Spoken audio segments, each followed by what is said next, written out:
Thrissur Mannamangalam saint Mary's പള്ളിയിലെ Yakobaya orthodox സംഘർഷമായിരുന്നു. പള്ളിയിൽ നിന്ന് ഒഴിഞ്ഞുപോകാൻ തയ്യാറാണെന്ന് യാക്കോബായ വിഭാഗം കലക്ടറെ അറിയിച്ചു. യാക്കോബായ വിഭാഗം പള്ളിയിൽ നിന്ന് പുറത്തേക്ക് ഇറങ്ങി. പള്ളി താൽക്കാലികമായി അടച്ചു. സംഘർഷത്തെ തുടർന്ന് തൃശൂർ ഭദ്രസനാധിപൻ യൂഹനോൻ മോർ മിലിത്തിയോസിനെ ഒന്നാം പ്രതിയാക്കി പോലീസ് നേരത്തെ കേസെടുത്തു. സുവി വിശ്വനാഥൻ ചേരുന്നു. സുവി, നിലവിലെ അവസ്ഥ എന്താണ്? പള്ളി തർക്കത്തിൽ സംഘർഷമാവുകയാണോ?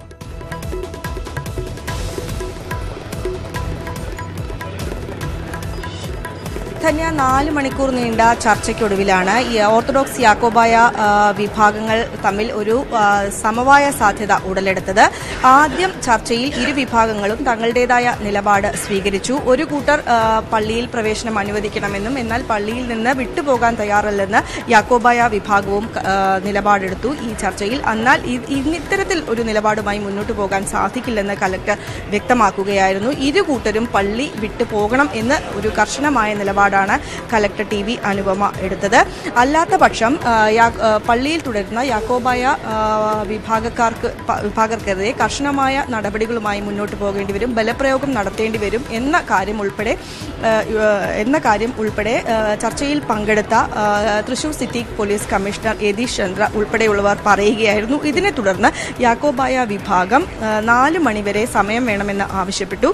ഈ സമയത്തിനുള്ളിൽ തന്നെ സെന്റ് മേരീസ് പള്ളിയിൽ സംഘടിച്ചിരുന്ന യാക്കോബായ വിഭാഗക്കാർ പള്ളി പൂട്ടി ഇറങ്ങിപ്പോവുകയായിരുന്നു. അതിനുശേഷം 4 മണിയോടുകൂടി ഇപ്പോൾ യാക്കോബായ വിഭാഗം കലക്ടറുടെ ചേംബറിലെത്തി തങ്ങളുടെ തീരുമാനം അറിയിക്കുകയായിരുന്നു. ഏതായാലും സമവായ സാധ്യത ഒഴിഞ്ഞിരിക്കുകയാണ്. താൽക്കാലികമായി സെന്റ് മേരീസ് പള്ളി അടച്ചിടുന്ന ഒരു സാഹചര്യത്തിലേക്കാണ് ഇപ്പോൾ കാര്യങ്ങൾ നീങ്ങിക്കൊണ്ടിരുന്നത്. നേരത്തെ ഇന്നലെ രാത്രി സംഘർഷമുണ്ടായതിനെ തുടർന്ന് മെത്രാപ്പൊലീത്ത ഭദ്രാസനാധിപൻ യൂഹന്നാൻ മോർ മിലിത്തിയോസിനെതിരെ ഒന്നാം പ്രതിയാക്കി പോലീസ് കേസെടുത്തിട്ടുണ്ട്.